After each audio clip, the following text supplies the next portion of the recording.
C'est formidable comme nous nous sentons portés et comme nous nous sentons encouragés dans nos pratiques par l'ensemble des contenus qui sont déployés ici depuis hier matin. Merci beaucoup à vous tous et merci de votre attention très fidèle.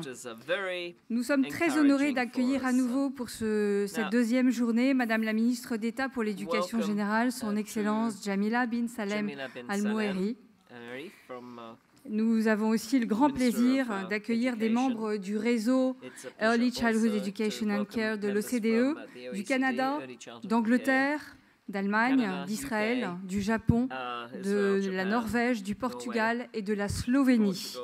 Nous avons aussi la chance d'accueillir le docteur Catherine Vernet, qui est la présidente du conseil scientifique de notre association Ensemble pour l'éducation de la petite enfance. Merci infiniment de nous avoir rejoints.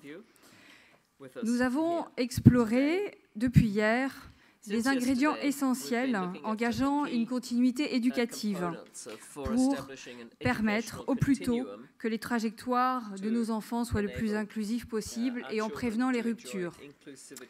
Ces ingrédients sont principalement basés sur les connaissances scientifiques et pédagogiques à jour et partagées, l'attachement que nous nouons avec les enfants, qui est fondamental pour leur développement, l'attitude empathique des adultes qui entourent l'enfant, la confiance qui se tisse jour après jour, le sens de nos postures, la bienveillance et la chaleur de nos interventions auprès des enfants, le jeu, ce continuum de jeu basé sur l'expérimentation, la découverte, l'accompagnement des bourgeons de compétences dont nous parlait Geneviève hier, ces compétences multiples des jeunes enfants, la continuité de notre attention et de notre dialogue, ce dialogue nécessaire entre professionnels et enfants, et entre professionnels et parents. Se fédérer, comme nous le faisons depuis hier matin, et aujourd'hui, c'est aussi accompagner les enfants dans leur humanité. Le panel précédent a vraiment mis l'accent sur cette question, sur cette posture-là, accompagner l'enfant dans son humanité, puisque son empathie est naturelle. Profitons-en pour bien l'accompagner et que ces enfants deviennent demain des citoyens responsables et des adultes chaleureux. Donc nous avons planté ce socle, ce terreau bien nourri de ces sessions précédentes. Et avant de co-construire ce cadre d'action que nous vous proposons à la fin de cette journée et qui conclura nos travaux de ces 2 jours, nous allons explorer ensemble 2 voies très complémentaires maintenant, l'engagement des politiques publiques et la nécessaire mobilisation de l'investissement social. Alors, c'est donc la session 3, encourager les pistes prometteuses, comment renforcer les capacités institutionnelles et organisationnelles, avec la session 3.1, formuler les politiques publiques en termes de continuité éducative, durable et de qualité.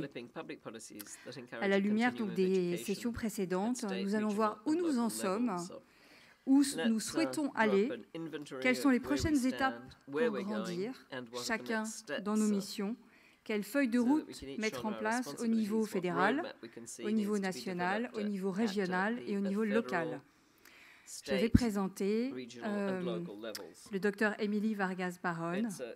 Chère docteur Emily Vargas-Barron, c'est un honneur et une grande joie de vous accueillir. Vous dirigez l'Institute for Reconstruction and International Security Through Education, the RISE Institute, qui mène des recherches et conseille des pays sur la planification des politiques pour le développement de la petite enfance et l'intervention précoce. Vos principales déclarations sont les suivantes.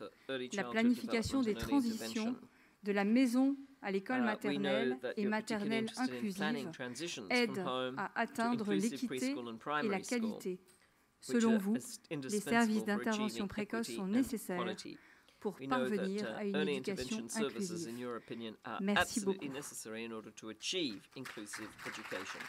Thank you very much, Emily Vargas-Barron. You have the floor.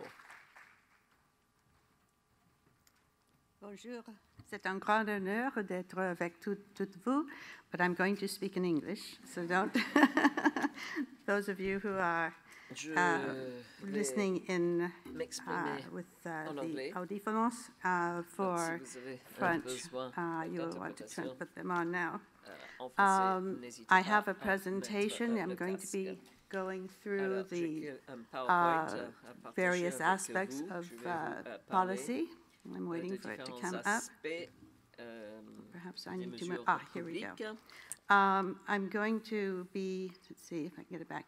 I'm going to be talking about intersectoral, national, regional, and municipal, early childhood development, early childhood education, and early childhood intervention policies, and focusing on how they can promote effective transitions for all children and their parents.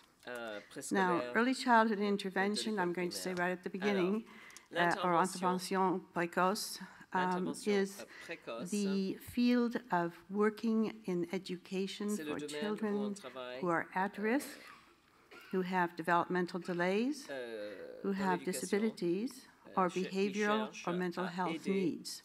So early intervention is now used in many places. We have the famous Sustainable Development Goal 4.2, which we fought for long and hard. Yoshikaga, who presented before, was part of the big effort. And we managed to have early childhood development clearly stated. But the key word in 4.2 is the word all. We are now including all children, not just the children who are developing in a typical manner. The Lancet article of 2016 showed us that new estimates based on proxy measures of stunting and poverty indicate that 250 million children, or 43%, who are younger than 5 years of age in low and middle income countries are at risk of not reaching their developmental potential. This is an enormous number of children, and yet many think there are very few. In upper-income countries, we do have a significant number of children with developmental delays. They are not identified and not recognized in many countries. They are low birth weight, preterm children, children in neonatal intensive care units, children with developmental delays that occur from time forward from birth, and these are 7 to 10%. Disabilities range from 2 to 4% in upper-income countries, and in a few countries above to 5%. Families living in poverty, which range from 5 to 15%, and many of those children become developmentally delayed for reasons of stunting. Ethnic minorities in subordinate situation within their countries, immigrants, low-income single parents, who have some great exposures, especially when there's some level of poverty, and families with domestic violence, substance abuse, and a series of social pathologies that really have a tremendously devastating impact on children. The trauma in those children is major. By definition, transitions are family-focused and child-centered. Now, what do I mean by that? Family-focused because we can never extract the child from the family. And when we are transitioning children from one point of life to another, we're transitioning a family, or we should be. Then we have a primary goal to help the child achieve her or his potential. And this is very important. So we're child-centered, but we're family-focused. And school is eminently child-centered. So we have to remember that for purposes of transitioning in early childhood, we have to be emphasizing the family almost as much, maybe just as much, as the young child. And virtually always, transitions are intersectoral. We're here in the lap of education. But even education is not a single sector, because you have school health and all sorts of requirements for health for the children, and you have school nutrition and feeding practices, and then you have a whole series of social protection or safety measures that must be considered. There are several key transitions transitions which should be addressed in policy instruments, and they include the following. I noticed that no one was talking about the very early point that I've heard today at least. Hospital to home, and with parenting education and support. It turns out that in many cases, it is not just the hospital, but also the NICU unit, or neonatal intensive care unit, where you need to have early childhood intervention services present, meeting the family and the child in the NICU, and then accompanying the family home with the new baby, the fragile baby, to thrive at home. And that is a very, very important transition, and we need to have all of our national policies, if they are laws, then our laws, to emphasize this point just as much as the later points. Then there's home to initial education, we are calling now increasingly educación inicial in Spanish, the area of creche, nurseries, family daycare homes. This should not be forgotten, because that's where the child is forming his or her wonderful growing brain. It is in the home, in the center where the child is being affected. If we don't program for that, then we're losing a lot of our children. And in lower income countries, they go backward very, very fast in some of the extremely poor nurseries. From home and initial education, then moving with early childhood intervention, where there's a child with delay or disability, into pre-primary education is extremely important. We hope that it will be inclusive. So some of those children, which you could say for a developed country or a high-income country, is at least 10 to 20, 25% of the children, almost a fourth of the children of the country, need ECI interventions. Then if you're going to have those programs, you need to transition well on this. I'll go more into this in a minute. And then from the ECI services and home and or inclusive preschools into the inclusive, we hope, kindergarten or primary education. Kindergarten being defined as the school entry year. So let me look a little bit more at early childhood intervention and creating seamless transitions to early childhood education services. And this is something that is going, I think, really sort of underneath the covers. People are not noticing that there are very important roles for the early intervention specialists. They help to prepare transition plans at least 6 months. We prefer 1 year before the child transitions from those home-based services into an inclusive preschool. Most children should go to inclusive preschool rather than to a specialized center. We still have many countries that are placing these children in special centers and cordoning them off from the rest of the children in the world. As we all know now from the research, the children with typical development benefit just as much, if not more, from having children with disabilities in their midst as the children with disabilities.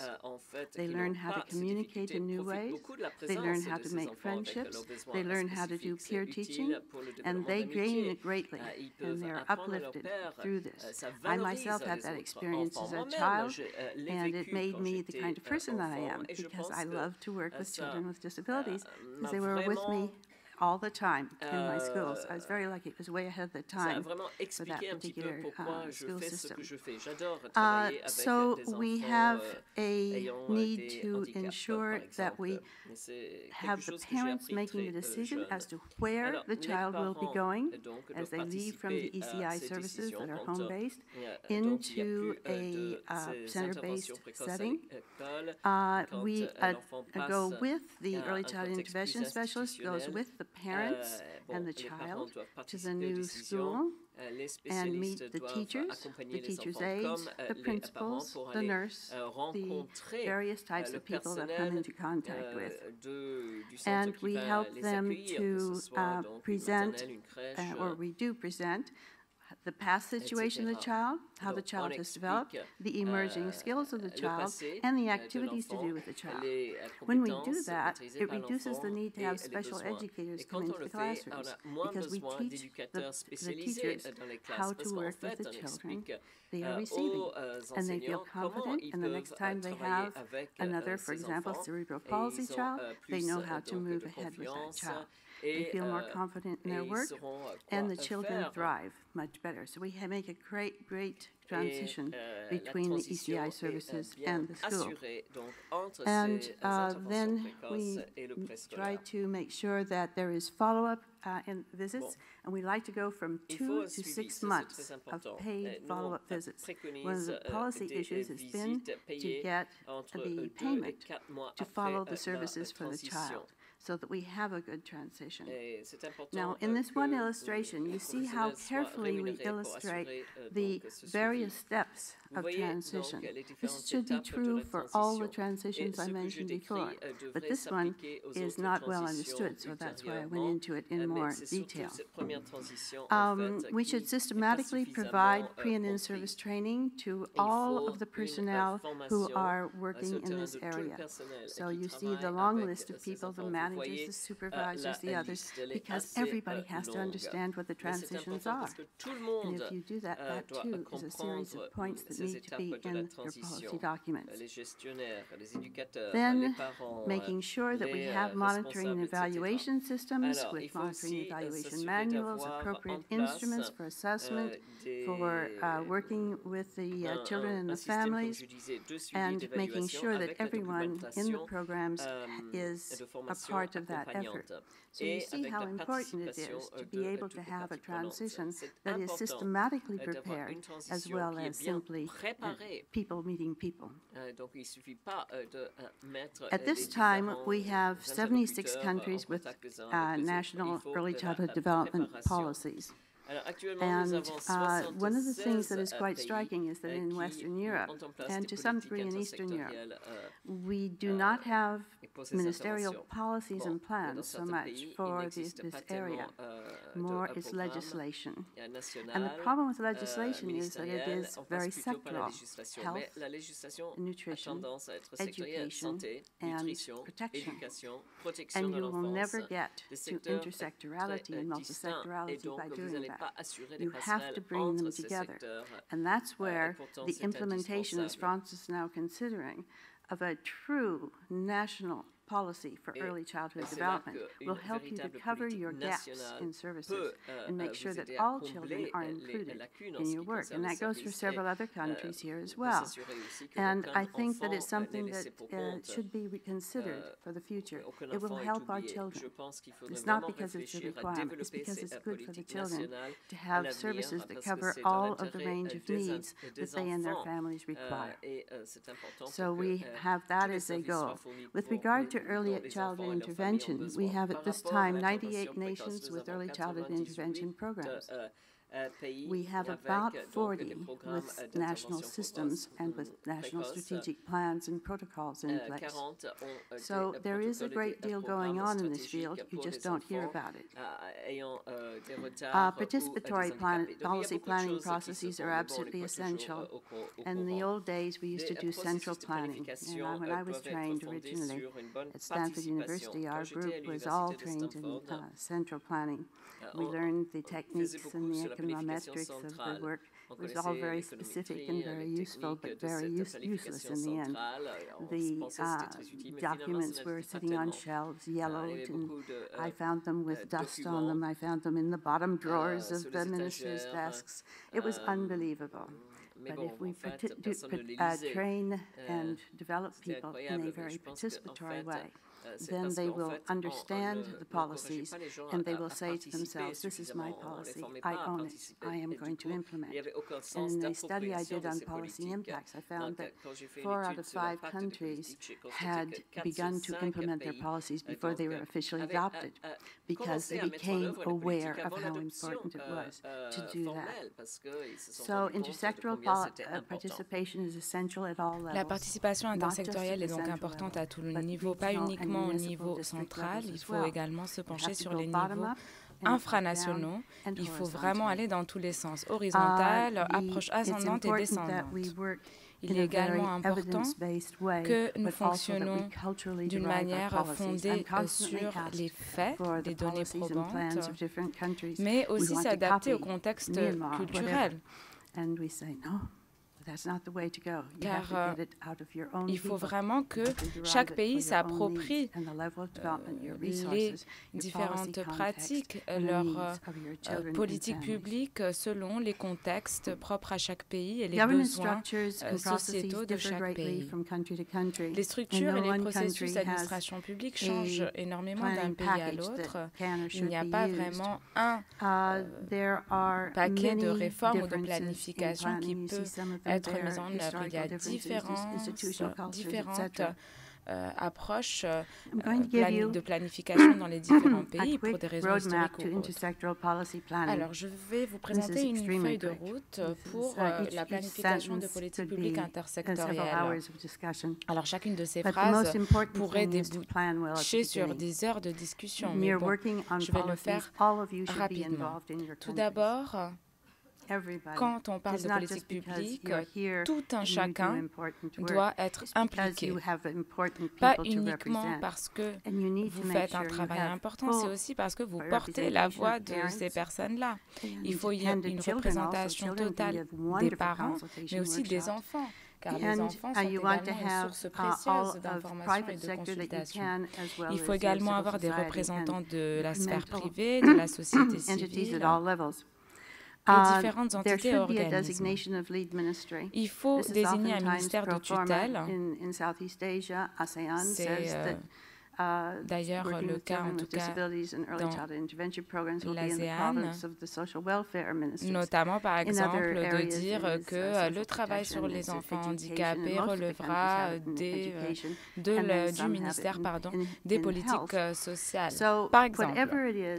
Donc, peu importe, en fait, mais en tout cas, il faut vraiment désigner un ministère de tutelle. Puis, il faut un comité de haut niveau de pilotage qui inclut une représentation de l'ensemble des échelons de l'administration publique.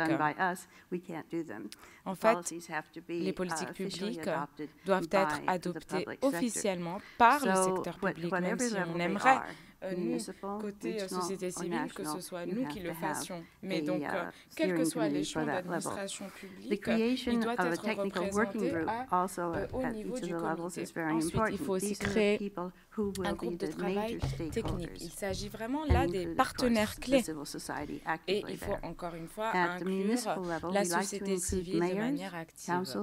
Au niveau municipal, les collectivités locales, il faut avoir l'implication des maires, des conseils municipaux, des agences.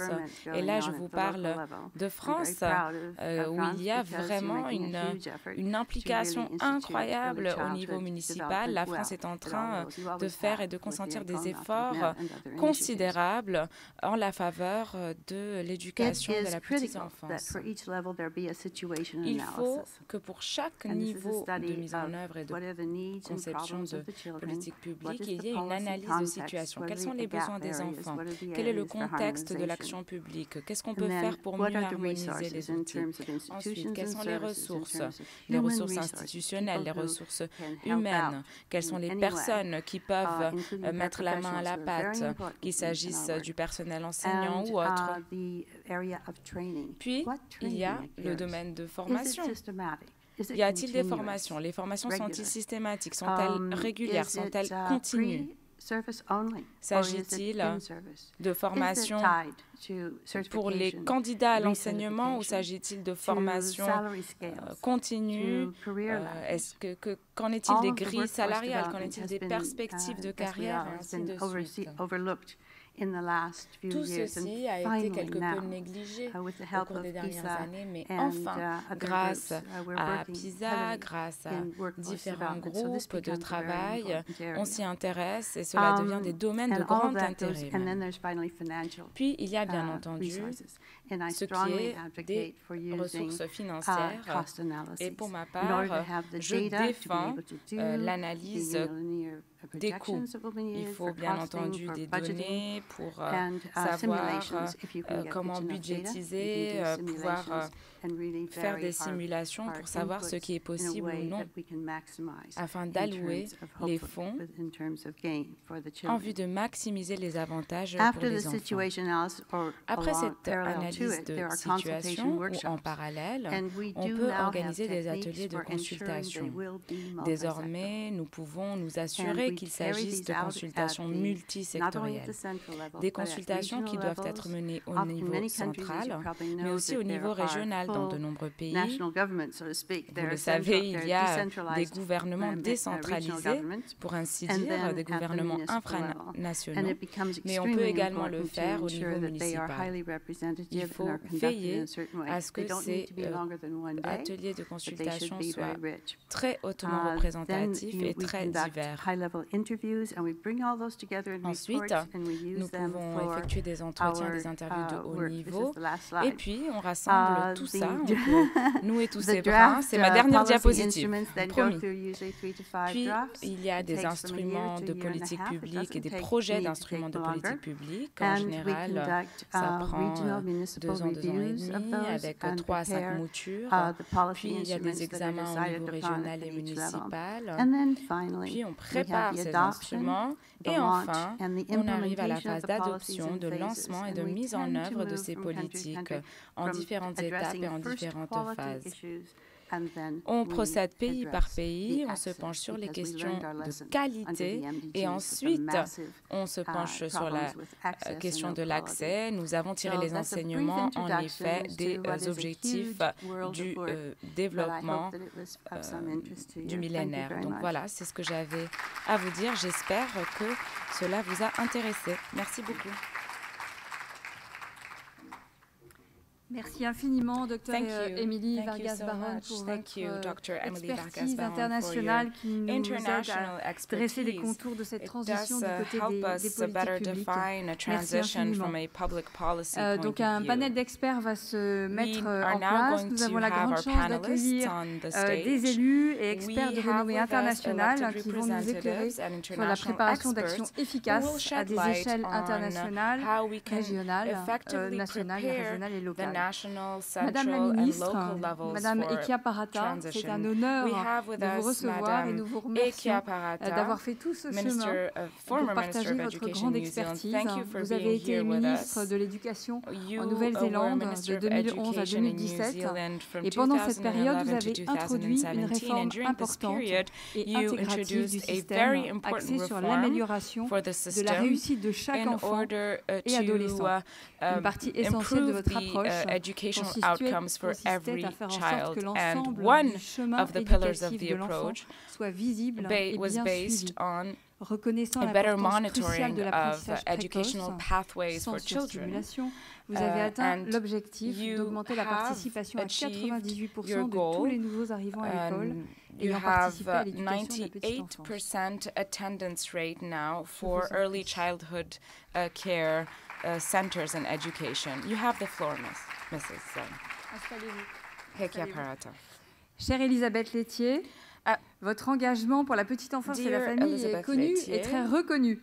Vous êtes maire adjointe à Nancy, politique familiale et petite enfance, et coprésidente du groupe de travail petite enfance à l'association des maires de France. Vous avez également travaillé en tant qu'adjointe au maire de la ville de Nancy et avez été déléguée à la politique familiale et à la petite enfance.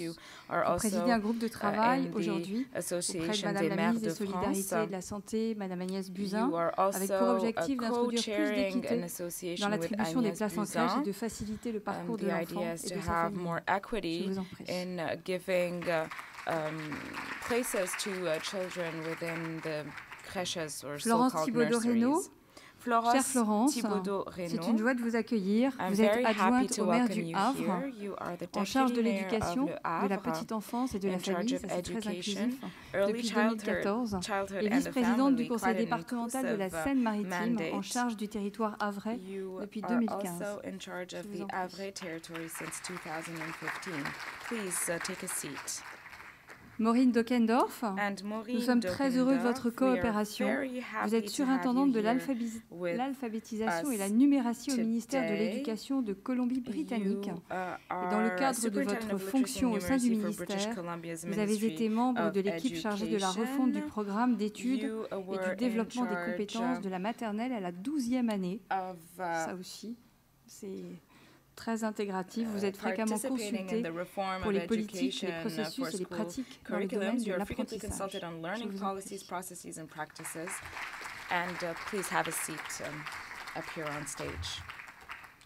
Cher Tove Slinde Mokstedt, où est Tove? Conseillère principale au ministère norvégien de l'Éducation et de la Recherche. Vous avez notamment travaillé à l'élaboration de politiques sur des sujets liés à la qualité des établissements d'accueil du jeune enfant et comme conseillère pour les projets CARE et ISOTIS. Vous êtes une grande figure de l'éducation en lien avec les travaux de l'OCDE et vous habitez un pays très avancé qui nous donne des ailes et nous inspire. Un congé maternité et paternité permettant de tisser des liens solides et des outils efficaces de conciliation entre la vie privée et la vie professionnelle. Vous soutenez le développement harmonieux de chaque enfant lié à des politiques intégratives qui encouragent l'équité. Merci infiniment d'être avec nous.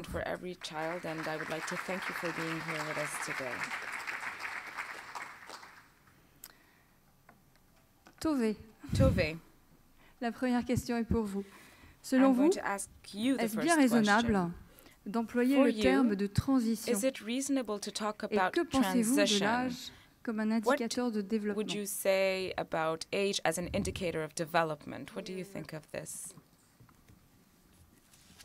Pourriez-vous répéter la question, s'il vous plaît? Thank you for your question. I need you to repeat your question. Est-ce que vous pourriez répéter votre question, s'il vous plaît? Est-ce bien raisonnable Would you say it is reasonable to talk about transition? Because behind the word transition, wouldn't you say that there are walls and barriers? It's a very good question. So, in terms of the transition, in the Starting Strong report on the transitions between early childhood and primary schooling, what we really recognize is that transition is not a one-off event. It's rather a process, and that this process needs to be supported by the policies that we put in place in the early years and even in the schooling sector.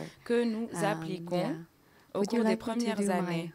Souhaitez-vous que je vous apporte mon éclairage? Okay, thank you, Natalie. And thank you for inviting me to be part of this extinguished panel. I feel really honored because here I am with politicians and policymakers, and even with the policy analyst that has presented us with a very, very interesting picture of what we need to do in order to frame our policies when we do it within our respective ministries. I'm from the Ministry of Education and Research in Norway, and I have been working with the early years policy development for a long time, both in Norway and in the OECD-ECC network.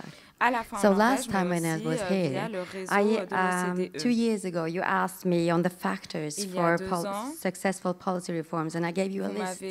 I said conviction, commitment, collaboration, competence, and curiosity. And now I would also like to add coherence and capacity. And framing it all, we also need to, of course, keep in mind the child agency and the child-centeredness of our policy development. The Starting Strong 3 identified 5 policy levers that are important to develop quality early childhood education and care, and one of them is setting out clear goals and regulating. I'll come back to this in a minute, because this is related both to conviction and commitment.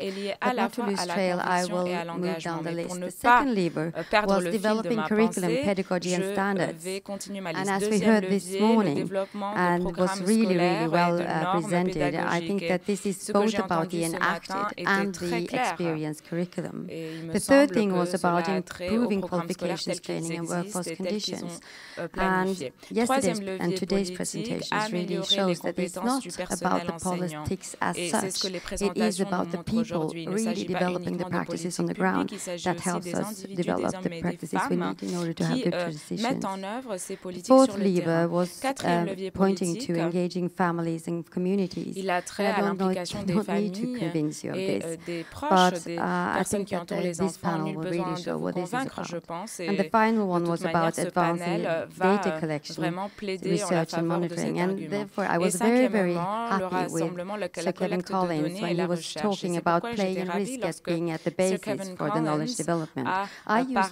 de socle de connaissances et de l'importance de celui-ci. Et moi, je pense que lorsqu'on conçoit les politiques publiques, il faut garder à l'esprit la curiosité. Lorsque vous avez conçu une réforme et que vous êtes en train de la mettre en œuvre, eh bien, il faut la suivre de près, il faut voir si ça fonctionne, et puis il faut voir si elle appelle à des changements. Et c'est ce qui m'amène à l'exemple norvégien. Norway, we have integrated early childhood education and care. It means that we have kindergarten for children from age 1 to 5, and it is center-based. It means that our children do not have the transitions during the day that many children in the world actually experience when they are moved from kindergarten to care or either par exemple de la maternelle à d'autres systèmes de garde formels ou informels. Non, ici c'est intégré. Nous avons deux points de transition, le passage de la maison à la maternelle et deuxièmement de la maternelle à l'école. Ce sont des transitions qui sont à la fois sociales, physiques et de nature pédagogique. Et nous devons veiller à ce que ça se passe dans les meilleures conditions possibles. Guidance on how you should prepare for children's transition, and that was explicitly stated in our curriculum framework for the early childhood education and care, but it was not as evident and not as pointed in the schooling sector. So actually, our minister, after having waited for good practices to emerge and to make sure that it is equal all over, that we do have this equity, he finally ended up by putting a regulation in place. And by putting the responsibility, and this goes for your point, Dr. Vargas, you have to put it on a lead. And that lead was put on the schooling sector. And the reason for this is that it's normally the early childhood education and care that runs after school, telling them how important the transition is for children. And that wasn't recognized from the school side, how important this was. And that was shown by our research, that was shown by the national surveys that we had. This was coming back from the sector to us, and it needed to be amended. The final point I would like to point to is that 20 years ago we did a school reform in Norway. We lowered the school starting age to 6 years of age.